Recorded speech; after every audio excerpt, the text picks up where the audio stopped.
तो अस्सलाम दोस्तों, सत श्री अकाल। तो आज देश की बात में आपका बहुत बहुत स्वागत है।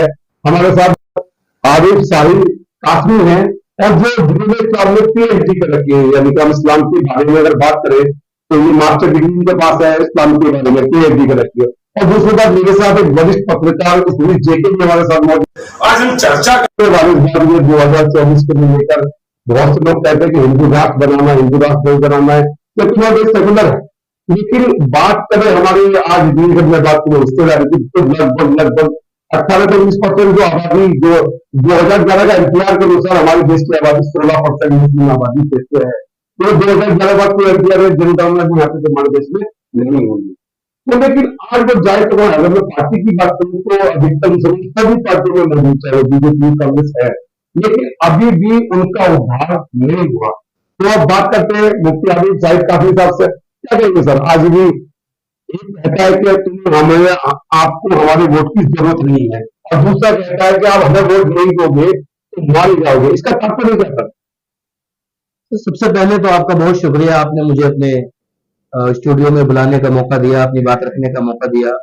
सबसे पहले आपका शुक्रिया। और हमारे बड़े वरिष्ठ पत्रकार साहब यहाँ तशरीफ रखते हैं, इनकी मौजूदगी में कुछ कहना तो बाईस सादत भी हमारी। जैसा कि आपने सवाल किया, सर देखिए, हिंदुस्तान एक सेकुलर मुल्क है, और हिंदुस्तान सेकुलर आज बना नहीं है, बल्कि हिंदुस्तान पहले से ही सेकुलर मुल्क है। आप भी जानते हैं, हिंदुस्तान के तमाम रहने वाले इस बात को जानते हैं। एक बागीचा है, मिसलन एक पार्क है, एक गार्डन है, उसमें एक ही तरह के फूल है। मिसाल के तौर पर उसमें सिर्फ कमल का फूल है, गेंदे का फूल है, एक ही तरह का फूल है, वो देखने में आपको खूबसूरत नजर नहीं है। लेकिन अगर कोई आपके सामने ऐसा कोई गार्डन है जिसमें मुख्तलिफ किस्म के, अलग अलग किस्म के, अलग अलग क्वालिटी के और अलग अलग तरह के पौधे हैं और अलग तरह के फूल हैं, जाहिर है कि देख अच्छा है। तो सबसे पहले जो आपने बात की, मैं उसको कंडेम करता हूं कि हिंदू राष्ट्र बनाना ये सबसे बेकार की बात है। हिंदुस्तान ना हिंदू राष्ट्र कभी था और न कभी आइंदा बन सकता है। हिंदुस्तान सेकुलर है, सेकुलर ही रहेगा। यहाँ बहुत सारे मजहब, हिंदू भी है, मुसलमान है, बुद्ध है, जैन है, सिख है, ईसाई है, और कितने मजहब के मानने वाले, सबकी भावनाएं हैं, सबकी आरजुएं हैं, तमन्नाएं हैं, और हिंदुस्तान वो है जो सबको प्यार और मोहब्बत से नवाजता है। तो इस तरह के सवाल करना मैं समझता हूँ कि बेकार है, इस पर बहस भी नहीं होनी चाहिए। सब जैसे हम देखते हैं कि आज जो इस्लामोफोबिया हमारे देश में देख रहे हैं कि इस्लामोफोबिया बहुत जो हो गया, मतलब वो सिख है, सिख की दाढ़ी है, उससे कोई प्रॉब्लम नहीं, इसकी दाढ़ी भी है, पगड़ी भी है, आपको देख रहा है मुफ्ती है, मास्क डिग्री आपके पास इस्लाम की है, तो आपको देखते हैं मतलब क्या प्रॉब्लम है, ऐसा क्या है कि मतलब जो जो उनको दिक्कत होती है। देखिए, बीच में मैं मौलाना आपको पहले भी बता चुका हूँ, फिर कहना चाहता हूँ, सिखों की आबादी हमारे देश में 2 या 3%, 2 पॉइंट समथिंग मान के चलिए आप, उन्होंने अपना प्रधानमंत्री बना दिया। अब ये बताइए कि इसका क्या कारण रहा? देखिए सर, मैंने अभी आपसे कहा कि हिंदुस्तान एक सेकुलर मुल्क है, और हिंदुस्तान की दूसरी बड़ी आबादी मुसलमान है। आप देखेंगे कि हिंदू यहाँ सबसे ज्यादा है, उसके बाद अकलियत में जो लोग हैं, माइनॉरिटी में जो लोग हैं, उनमें सबसे बड़ी तादाद मुसलमानों की। लेकिन जैसा कि आपका सवाल बहुत गहरा सवाल और बहुत हसास सवाल आपने किया कि वो लोग 2% होते हुए अपना प्रधानमंत्री बना देते हैं, और हम लोग जैसा कि सर ने अभी बताया कि 14% होते हुए भी 16% होते हुए भी पता नहीं है। अभी जो नई गणना हुई है उसमें जो है 22-23% अभी अंतराल नहीं है, मिनिस्टर को लेकर चलेंगे हम। 2% के मुकाबले में ज्यादा है। लेकिन हम देखते हैं कि हमारे पास सूबे को भी वजीर आला नहीं है, सिवाय के पंजाब के, वो जम्मू कश्मीर के हम बनाएंगे। इसके अलावा कहाँ हिंदुस्तान में कितने सूबे हैं, किसका वजीर आला? लेकिन इसका मैं आपको तसल्ली से और छोटा सा जवाब को ये देना चाहूंगा कि सिख के अंदर, सिख कौम के अंदर एक सबसे बड़ी अच्छी बात यह है कि वो अपना एक लीडर बनाते हैं और उस लीडर के पीछे चलते हैं। उनके अंदर यूनिटी है, एकता है, वो सब मेलजोल के साथ चलते हैं। आप देखेंगे, आपको कहीं हिंदुस्तान में कोई सिख मजदूरी करता नजर नहीं आएगा, बिल्कुल नहीं आएगा।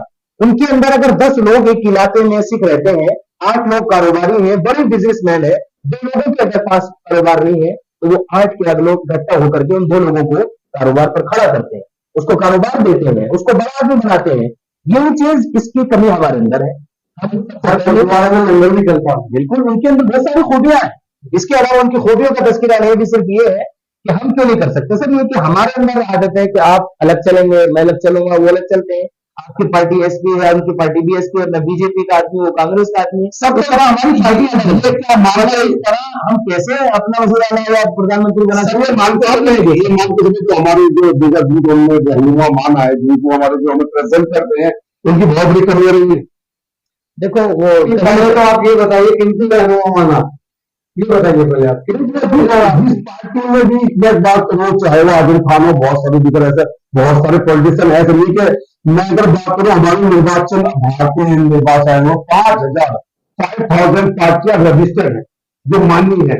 ऐसी कोई पार्टी नहीं जिसमें मुसलमान नहीं है, फिर भी वो आगे खाना बदोश की जिंदगी जी रहा है। और वो भी छोड़िए, मुसलमान कुछ नहीं मांगता है, कम से कम जो एक इंसान होने के नाते जो उसकी डिग्निटी है, जिसको डिजर्व करता है कि उसका आत्मसम्मान है, वो भी सब नहीं दिखने का क्या मतलब है मेरा बताइए। देखिए, कहीं ना कहीं हिंदुस्तान में मुसलमानों के हुकूक को दबाया गया है और उनके हुकूक अदा नहीं किए गए हैं। इस वक्त हमारे देश के प्रधानमंत्री नरेंद्र मोदी जी तमाम लोगों के हुकूक को लेकर खड़े हैं। वो औरतों के हुकूक भी दिलवा रहे हैं, बुजुर्गों की और बड़ों के सबके हुकूक पर बात करते हैं, लेकिन शायद वो कभी भी मुसलमानों के हुकूक पर बात नहीं करते। तो ये सिलसिला पहले से भी चलता आ रहा है और कुछ हमारी अच्छी इसके अंदर कर रही है। मैं और ये कहना चाहूंगा हम भी अपना हक वसूल करना नहीं जानते हैं, हम भी अपना हक मानना नहीं जानते हैं। जो हमारे बड़े हैं जिनको आप अभी तस्करा कर रहे थे, वो भी कहीं ना कहीं हमें कुचलने का और दबाने का काम करते हैं। तो कमी दोनों तरफ से रही। बिल्कुल हमने भी हक अपना हक जिस तरह मांगना चाहिए तो नहीं मांगना। भाई आप अपने जो BS24 चैनल है उसके एडिटर भी हैं। आप अपने मजहब की एक ऐसी बात बताने जा रहा हूँ, मुस्लिम मजहब जो है एजुकेशन में सबसे ज्यादा पिछड़ा हुआ।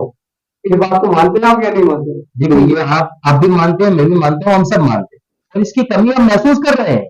अब देखिए मुसलमानों की तादाद 16% होने के बावजूद कहाँ मुसलमान आपको IAS IPS नजर आते हैं, कहाँ आपको DM SDM नजर आते हैं। उसकी वजह यही है कि तालीम में भी हम बहुत पीछे, और जब तक तालीम में आगे नहीं आएंगे, वो जो आप इससे पहले बात कर रहे थे, आपको आपका हक मिल जाए, आपको आपका हक नहीं मिलेगा, आपको हक लेना पड़ेगा।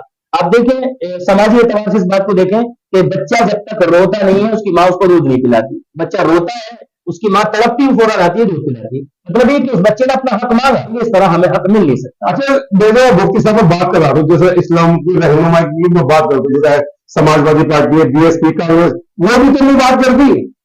कितने भी लोगों की हिंसा हुई, जब तक मैं हमारे चैनल में लगता आप जो भी इस सभ्य समाज का कोई भी व्यक्ति हिंसा का समर्थन कभी भी नहीं कर सकता कि कोई किसी व्यक्ति को मारे या उसकी जान ले। लेकिन कभी देखा कि एक यही मुस्लिम विधायक ने उसके पेट में अंदर का बाबू छोड़ दिया। मतलब ये जो जातिवाद मानसिकता उन्हें हर वोट चाहिए, मुस्लिमों का वोट चाहिए, लेकिन बात उसकी जिसने एक बात कहो कि खाना बदोश महिला है, वो कहते हैं कि मैं आपको हम सब कुछ देंगे लेकिन तुझे अपना नहीं सकते। तो क्या डरती है दिगर पार्टी? अभी मान लो अगर मैं बात करूं सांसद राज्यसभा सांसदों की, तो अभी आम आदमी पार्टी के 11 राज्यसभा सांसद हैं और जिनको मतलब पार्टियां चुनती है उनको जनता भी चुनती है, तो क्या जो आम आदमी पार्टी में वोट का हकदार बनती है, हो सकता एक दो राज्यसभा मुसलमान बनाया जा सकता था। बिल्कुल बनाया जाना चाहिए। और इससे पहले आपने लोग हिंसा की बात की, मैं कहना चाहूंगा कि हिंसा जो लोग करते हैं उनका कोई धर्म नहीं होता। ना तो हिंसा हिंदू करता है, ना मुसलमान करता है, ना कोई दूसरे मजहब का मानने वाला करता है। बल्कि मैं कहूंगा कि जिसके अंदर भी जरा धार्मिक कोई शख्स है, उसके अंदर इंसानियत है, वो बिल्कुल हिंसा के खिलाफ होगा। और हम भी कहते हैं, आप भी मानते हैं, जो लोग इस तरह का काम करते हैं वो सरासर इंसानियत ही के खिलाफ है। दूसरी बात यह सर कि हिंदुस्तान में एक संविधान है, हिंदुस्तान संविधान से चलता है, यहाँ सबके हुकूक रखे गए हैं। जुल्म करने वाले के खिलाफ भी एक कानून बनाया गया है, उसको जुल्म की सजा मिलनी चाहिए। तो जाहिर बात है जहां इस तरह के मामला होते हैं वहां हुकूमत को जरा सख्त होना चाहिए, और जुल्म करने वाला, लड़ाई दंगा फैलाने वाला, हिंसा करने वाला, चाहे कोई भी हो, हिंदू मुसलमान हो, ये नहीं देखना चाहिए, और जुल्म करने वाले को उसको जुल्म की सजा मिलनी चाहिए। जैसे कि मैं देखिए इस्लामिक फोबिया की बात कर रहा था, लोग बेवजह इस्लाम से नफरत करते हैं, उनका नजरिया किसी मुसलमान के अंदर, तो इस्लामिक फोबिया जो है ये बीमारी क्या है? मुफ्ती आजम साहिब काफी साहब ये जो आपने मैं कहूँ कि आपने PhD कर रखी इस्लाम में, तो कैसे समझाएंगे? और जिधर जो धर्म के लोग मानने वाले इस नफरत को कैसे खत्म करेंगे? देखिए इस्लामिक फोबिया तो मैं कहूंगा कि तकरीबन 2011 के बाद से इस्लाम फोबिया बहुत तेजी से फैला है। 9/11 जब से ये हादसा हुआ उसके बाद लोगों के दिलों में और सारी दुनिया में मुसलमानों के खिलाफ एक प्रोपेगेंडा किया गया, और इस तरह मुसलमानों और इस्लाम से लोगों को काटा गया। सर मैं उनसे सिर्फ एक ही जवाब कहूंगा कि आप किसी की बात मत सुनिए, आप इस लीडर की, उस लीडर की, उस स्कॉलर की, किसी की बात हरगिज मत सुनिए। सर मैं सर को मुतवज्जो करके कहूंगा, हमारे सर बड़े हैं, मैं कहूंगा कि सर आप इस्लाम को खुद पढ़िए, जो लोग इस्लाम के खिलाफ हैं, इस्लाम को मुतशद्दिद मजहब समझते हैं, कट्टरता उसमें उनको नजर आती है, मैं उनसे कहूंगा इस्लाम को आप खुद पढ़िए। इस्लाम को जब आप पढ़ेंगे तो प्रॉफिट मोहम्मद सल्लल्लाहु अलैहि वसल्लम जो हमारे भी नबी हैं, आपके भी, सारी इंसानियत के नबी हैं, वो कहकर गए हैं कि पूरी इंसानियत में अगर कोई भूखा आदमी रहता है तो जिस इलाके में वो भूखा सोता है तमाम इलाके वालों पर लानत होती है। हमारे नबी ने भी कहा है कि कोई प्यासा नहीं रहना चाहिए, अगर कोई उसको पानी नहीं पिलाएगा सारे बस्ती के लोग रहने वाले गुनहगार होंगे। सर ये हमारा मजहब इंसानियत का मजहब है, प्यार और मोहब्बत का मजहब है, इंसानियत के खिलाफ नहीं है सरासर। तो मैं उनसे ये कहूंगा कि आप इस्लाम को खुद पढ़ो और आप खुद तय करेंगे कि इस्लाम मजहब है कौन सा है। एक मौलाना साहब, एक ऐसा टाइम आया, एक ऐसा वक्त आया मुसलमानों पर जी तो उनको कोरोना कहा गया। जी जी जी क्या वजूहत रही? देखिए कोरोना काल में मैं कहूंगा सबसे पहले तो ये कि पूरा देश परेशान रहा और क्या कुछ नहीं हुआ। वजह उसकी ये रही कि कोरोना काल में हमारे मुसलमान मजदूर लोग हैं और अपने घरों से मजदूरी करने के निकलते हैं, कोई किसी इलाके में, कोई किसी इलाके में जाकर फंस जाता है, उसको आने में जरा वहां से तकलीफ हुई, परेशानी हुई। इसका जैसे कि हम देखते जैसे शिरडी का साईं बाबा और भी बड़े बड़े धार्मिक स्थल है, हम जानते हैं हजारों लोग उसका जो बड़े बड़े धार्मिक स्थल हमारे देश के अंदर है वो हजारों लोग हमेशा रहते हैं। जैसे कि जानते हैं वो हमारे प्रधानमंत्री रात के 8 बजे आए और उन्हें एकदम से ऐलान किया। सब मेरा मानना है कि थोड़ा सा वक्त जो है वो देना चाहिए था ताकि लोग अपने घरों तक पहुंच सकते थे। क्या बोलते हैं जो एक दिन का वक्त अगर दिया जाता है लोग सब लोग जितने भी धार्मिक स्थल होते हैं वहां लोग होते हैं, हम किसी की बात नहीं करते, हम किसी को बुरा नहीं कहते, हम कहते हैं कि सब जगह होते हैं, मस्जिदों में भी लोग रहते हैं, मंदिरों में भी लोग रहते हैं, आपकी बहुत सारे ऐसे मकाम होते हैं, ऐसे धार्मिक स्थल होते हैं, वहां लोग मौजूद रहते हैं। वहां आप एकदम से लोगों को ऐलान करके कहेंगे जो जहां है वो रहे और फिर वो जो निकले आप उसको जो है कोरोना बम कहें तो फिर ये जाहिर बात है कि आप नाइंसाफ ऐसा डॉक्टर ने इजाद किया प्लाज्मा जो ब्लड था जमातियों का, उन्होंने अपना ब्लड दिया और जो इससे संबंधित बीमार थे उनको ठीक हो गए। सर मैं आप ये कहूंगा कि आपकी बात को रोक करके मैं कहूंगा सर कोरोना काल में जब हर इंसान परेशान था और इतना परेशान कि बड़े बड़े मालदार भी परेशान नजर आ रहे थे, आप भी देखेंगे सबसे ज्यादा इमदाद करने वाले, सबसे ज्यादा रिलीफ पहुंचाने वाले मुसलमान थे सर। जिन इलाकों में लोगों के पास सिलेंडर नहीं था, राशन नहीं था, वहां मुसलमान निडर और बेखौफ होकर के वहां राशन पहुंचा रहे थे। आप कहेंगे और सारी दुनिया ने माना, हिंदुस्तान ने माना सर की गवर्नमेंट आपसे जानना चाहता कि आखिर मुसलमानों का रहना कौन। मैं देखता हूँ कि मतलब कोई भी जो पार्टी जैसे आम आदमी पार्टी हो, कांग्रेस पार्टी, जितनी भी जगह पार्टी, एसपी बीएसपी जितनी भी पार्टियां है वो मुसलमानों को वोट तो लेना चाहती है लेकिन उन्हें अपना साथ पूर्ण रखना चाहती है।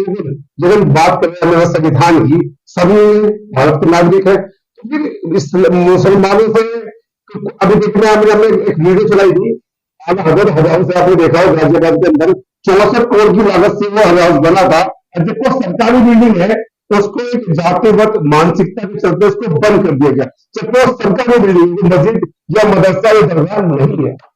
सर देखिए मैं आपकी बात का जवाब ये दूंगा छोटा सा कि देश के प्रधानमंत्री वो सिर्फ हिंदुओं के प्रधानमंत्री नहीं है, वो सबके प्रधानमंत्री हैं, वो देश के प्रधानमंत्री हैं और देश में जितने भी लोग रहते हैं वो किसी भी मजहब को मानने वाले वो सबके प्रधानमंत्री हैं। तो हमें ऐसा नहीं सोचना चाहिए, बल्कि मैंने शुरू में एक बात कही थी कि कहीं ना कहीं हम अपना हक लेने में चूक जाते हैं और जब हम हक लेने में चूक जाते हैं तो जाहिर बात है कि हक पूरी तरह नहीं मिल पाता।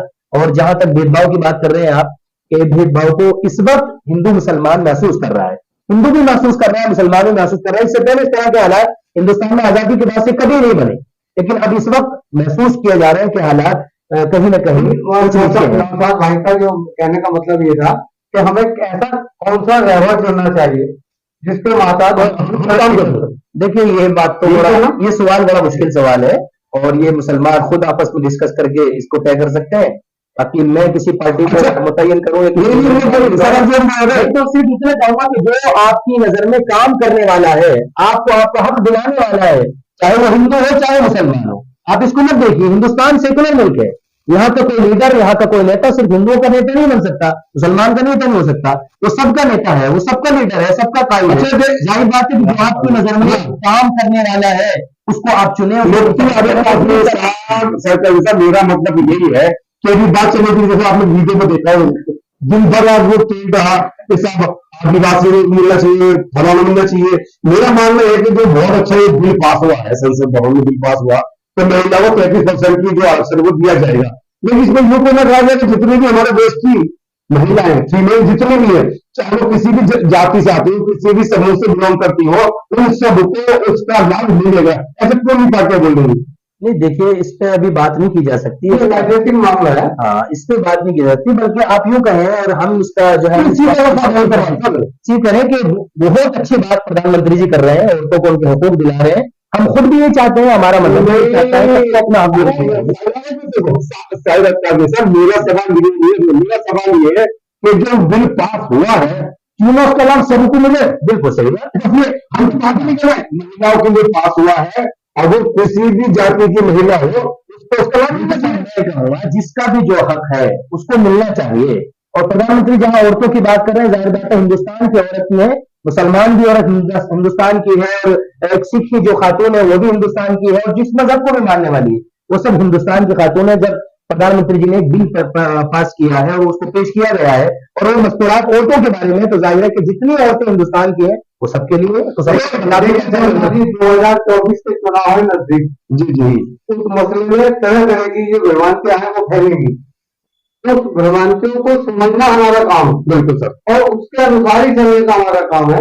बस ये आपसे मदद। तो सर जैसे कि हम डिबेट का अंत करते हैं, बहुत सारी चीजों पर चर्चा हुई है, खासकर मैं भी कहूँ एक पत्रकार बनना तो पत्रकार काम का है देश के लिए, लेकिन कहीं ना कहीं मुसलमान गुलाम इस्लामिक फोबिया है, वो भी चल रहा है। और दूसरी बात ये है, जब संविधान ये कहता है सबके अंदर समानता, तो समानता नहीं चाहिए। और मैं उन लोगों से भी कहना देश के रहबर बनते जो मुसलमानों रहबर बनते, आज दिनकल आपको मरना, उसको आपको जाना है तो रहबरी कीजिए, तो दिल से कीजिए, या चाटुकारिता कर दी या दलाली कर दी, वो बात होगी। लेकिन मैं मुसलमानों से भी कहना चाहूंगा, आज निकल आपको समझना होगा। तो जिस में बोलूंगा सच्चाई का प्रतीक, जय हिंद। हमारे चैनल में आपका स्वागत है। कृपया लाइक